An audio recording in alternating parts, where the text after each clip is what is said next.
E aí, meus amigos regentes, a paz do Senhor Jesus para todos vocês. Tomara que todo mundo esteja bem. Eu sou Elinadab Alves e quero te desejar boas-vindas ao canal Regentes Excelentes. É muito prazeroso ter a sua companhia aqui nesse canal. O vídeo de hoje é mais um episódio da série Lideranças Excelentes e se você é regente, é muito importante que você tenha consciência de todas as pessoas que precisam trabalhar para te ajudar na regência. Então não saia daí e se prepare para assistir esse vídeo até o final, porque depois da nossa vinheta eu vou te mostrar 5 comportamentos estranhos que os tesoureiros costumam praticar dentro dos nossos conjuntos e alguns deles acontecem na hora do seu ensaio. Eu já volto.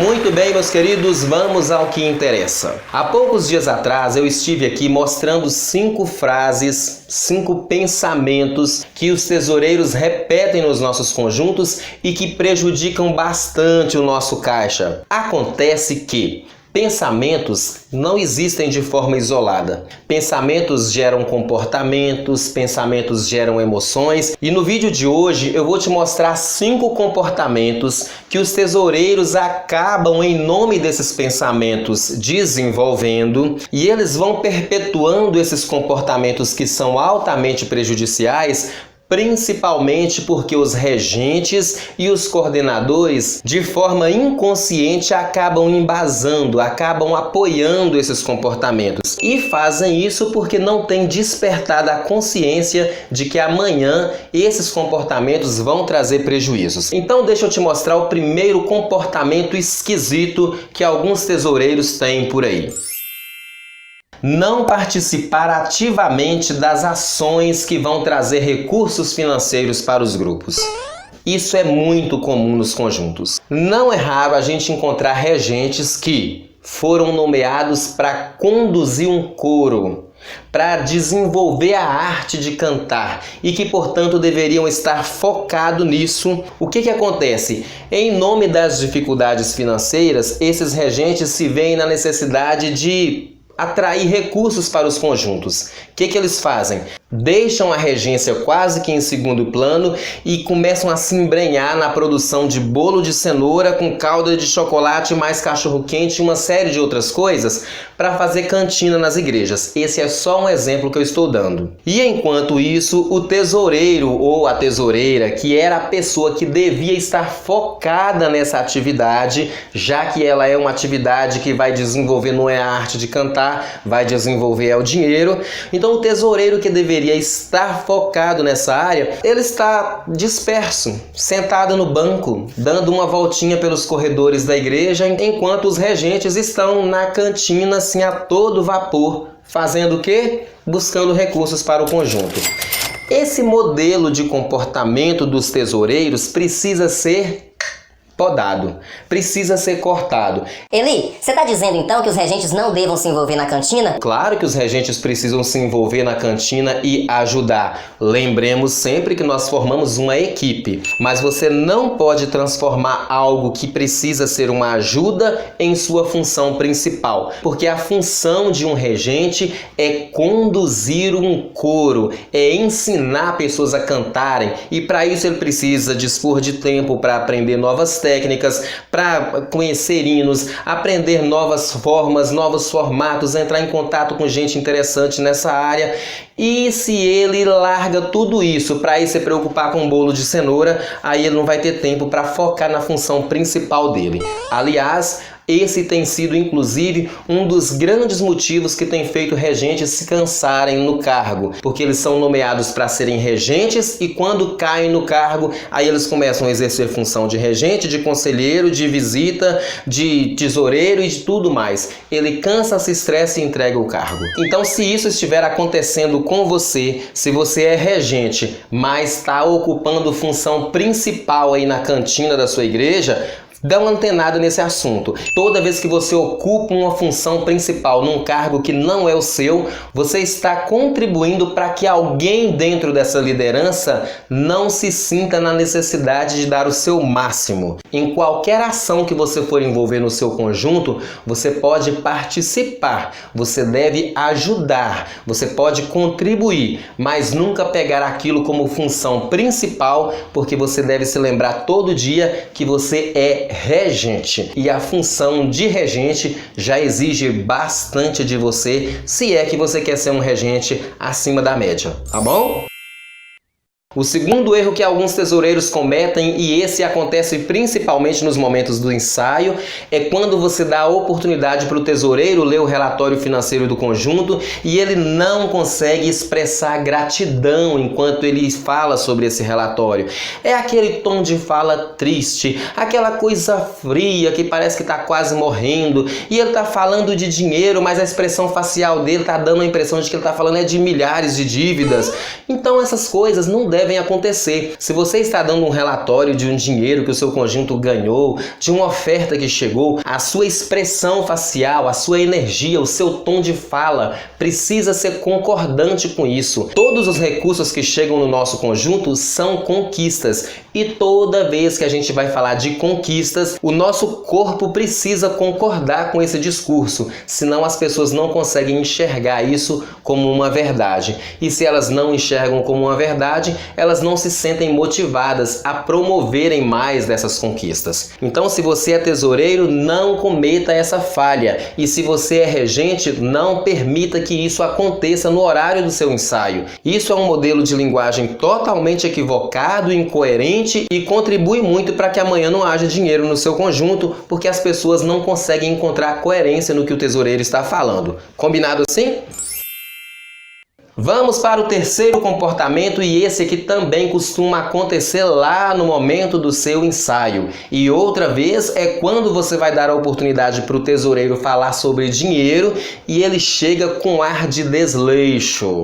Ele chega para falar sobre dinheiro, mas com um ar de pobreza, e essas duas coisas não combinam. Então, se você é tesoureiro ou tesoureira e chega lá na frente do seu conjunto com aquela camisetona toda desorganizada e aquele cabelo mal penteado e um caderno com aquela letra feia faltando a metade da capa, um toquinho de lápis que só Jesus Cristo para ajudar a fazer a ponta e aquela coisa toda perrengue, aquela coisa toda estranha ali na frente do conjunto, para falar sobre dinheiro, pode acreditar, é melhor você ficar sentadinho e deixar para fazer esse relatório numa outra oportunidade, quando você tiver condição de colocar a sua imagem pessoal concordante com aquilo que você vai falar. Isso é um pacote. No erro anterior eu falei que não é legal você falar sobre dinheiro sem conseguir expressar alegria, sem conseguir expressar gratidão por aquilo que aconteceu. Mas também não é legal você expressar alegria e gratidão se em você existe um monte de elementos que faz com que as pessoas se conectem com falta, com pobreza, com escassez. Deixa eu só esclarecer que a pobreza que eu falo aqui não é nem pobreza financeira, não. Eu falo pobreza no sentido de desleixo mesmo, porque o fato de você pessoalmente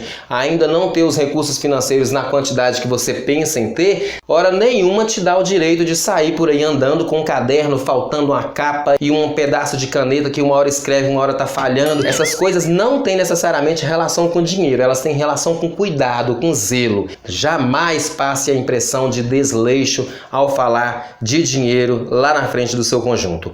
Tudo bem? Quarto erro que os tesoureiros cometem, e dessa vez esse aqui acontece muito nas reuniões de liderança, é quando o coordenador passa um determinado projeto para um tesoureiro e ele vai precisar fazer uso da palavra, e em vez de falar desse projeto com credibilidade, com apoio, aí ele começa a fazer aquele discurso frio, aquela coisa de quem não está acreditando, de quem não sabe se vai, se fica, cheio de dúvidas, cheio de porém. Então não dá certo. Se você recebeu o projeto do seu coordenador, ele te explicou, sanou as suas dúvidas, você entendeu o projeto, você precisa vestir a camisa e partir para cima. E tem que ir para cima com tudo. Precisa acreditar, precisa falar com propriedade, precisa falar com vida, tem que falar com brilho no olho, senão as pessoas não vão conseguir entender o que você está querendo dizer. É muito difícil para ser gentil, porque a palavra correta seria impossível, você conseguir convencer um conjunto a comprar uma ideia, a fazer uma aquisição, a fazer uma contribuição, se na hora que você for apresentar isso, se lhe faltar o entusiasmo, se lhe faltar a vida para expressar esse assunto. Então, o melhor que eu posso sugerir é que quando você receber o projeto do seu coordenador, que todas as suas dúvidas sejam sanadas, que todos os seus porquês sejam respondidos por ele, que todos os seus questionamentos sejam completamente solucionados, para você conseguir se encher de coragem, se encher de verdade, se encher de vida e ir lá apresentar isso para o seu conjunto com propriedade. Senão, nada feito. E para finalizar esse vídeo, o quinto e gravíssimo erro que os tesoureiros cometem é o fato de não terem uma rotina para falar sobre dinheiro. E isso é muito sério porque quando não existe uma rotina, quando não existe um plano a seguir para falar sobre esse assunto, o tesoureiro fica parecendo uma espécie de bombeirinho apagando um incêndio a cada dia. Então surgiu uma necessidade, aí aparece a figura do tesoureiro para resolver aquela necessidade. Resolveu aquela necessidade, aí o tesoureiro some, ninguém sabe mais nem é o nome dele. Aí quando está aproximando a época da festa que o conjunto vai precisar de dinheiro, aí surge do nada a figura do tesoureiro apresentando e agora ele chega para falar sobre o assunto. Passou o congresso, morre o tesoureiro novamente, ninguém toca no assunto. Aí o dia que precisa fazer uma viagem, surge o tesoureiro. E vive nesse dilema a vida inteira. Ele só aparece para apagar incêndio. Isso é errado. É necessário que se tenha um plano financeiro para o conjunto. Tesoureiro não pode aparecer de 3 em 3 meses, de 6 em 6 meses, resolver um probleminha e sumir. Essa é uma função para ser exercida o mês inteiro, o ano inteiro. O tesoureiro precisa ter um plano, tem que ter um objetivo. Não dá para ser só de vez em quando, só quando gritar uma necessidade. Então agora vamos regimentar aqui para a gente conseguir apagar esse fogo. Eli, eu sou tesoureiro, mas e quando você fala assim de um plano, como é que é exatamente esse plano? Essa é uma perguntinha que você precisa fazer para o coordenador do seu conjunto. Quais são as coisas que ele pensa que vão envolver o seu conjunto e que vão depender de dinheiro ao longo do ano? Quais são as ações que vocês vão desenvolver ao longo do ano para fazer com que esses projetos aconteçam? Quando isso não acontece, chega Dia dos Pais, o conjunto não consegue comprar nem um parzinho de meia para oferecer aos pais. Por quê? Porque o tesoureiro ao longo do ano não desenvolveu um plano financeiro para trazer recursos para dentro do conjunto. Não desenvolveu porque o coordenador não falou nada, ele também ficou quietinho. Quietinho a gente estava, quietinho a gente ficou. Aí o regente sai lá da regência, sai da função dele e corre lá para fazer o famoso bolo de cenoura e o caldo e vender e fazer a cantina, porque senão o dinheiro não aparece. Isso é muito sério. Então, meus amigos regentes, dito isso, é necessário que vocês façam uma avaliação no dia a dia de vocês. Quais são as funções que vocês estão fazendo aí dentro desse conjunto e que tem relação direta com a regência? Será que uma quantidade de coisas que vocês estão fazendo não tem mais a ver com o tesoureiro? Se tem mais a ver com o tesoureiro, por que vocês estão abraçando isso para si? Repito, todas as vezes que vocês abraçam algo que deveria ser feito por uma outra pessoa, vocês estão colaborando para o não desenvolvimento dessa pessoa nessa função. É sinal que o seu conjunto vai ficar sem dinheiro, a energia que você tem para focar na regência, você está distribuindo ela em outras áreas, você não conseguirá fazer isso por muito tempo e na hora em que você abrir o biquinho lá na frente porque não está dando conta de tanta coisa, pode acreditar, todas essas pessoas que ao longo da história ficaram acomodadas não estarão prontas para chamar a responsabilidade para si. E nesses casos, a história mostra que muitos regentes acabam entregando os cargos por estresse, por canseira.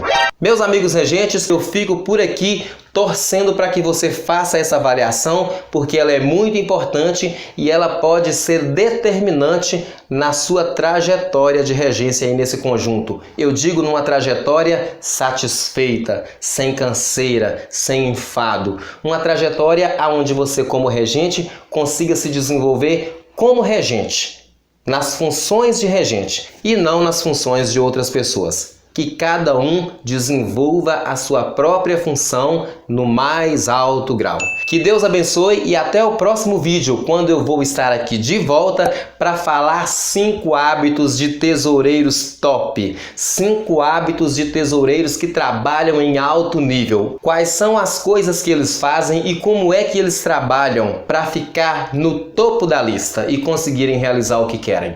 Eu espero vocês em breve. Até já!